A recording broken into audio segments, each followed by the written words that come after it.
A Travis County murder suspect is out of jail, awaiting his next court date after a judge approved reducing his bond.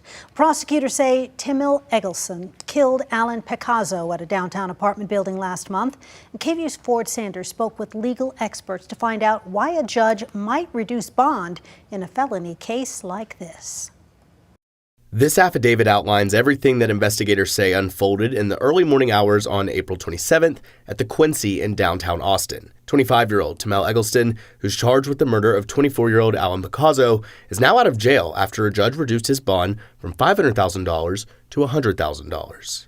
Typically, a defense lawyer will approach the judge and say, "Judge, there's more to it than just that was given to the magistrate."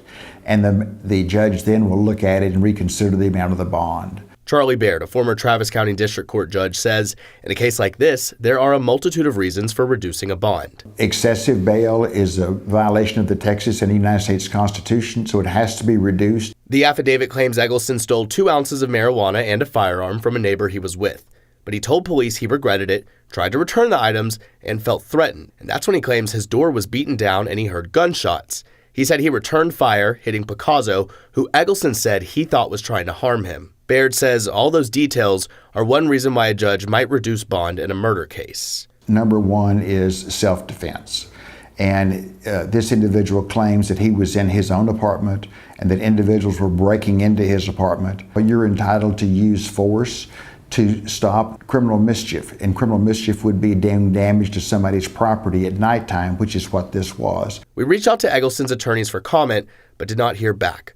Baird says bond reductions in cases like these aren't as uncommon as some may think. All right, well, Ford joins us in the studio now. And Ford, you learned more about the conditions of Eggleston's bond while he's out of jail.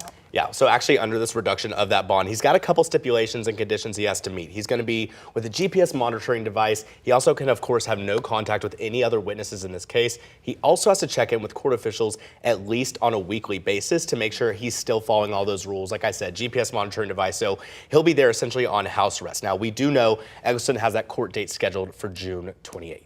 All right, Ford, thank you very much.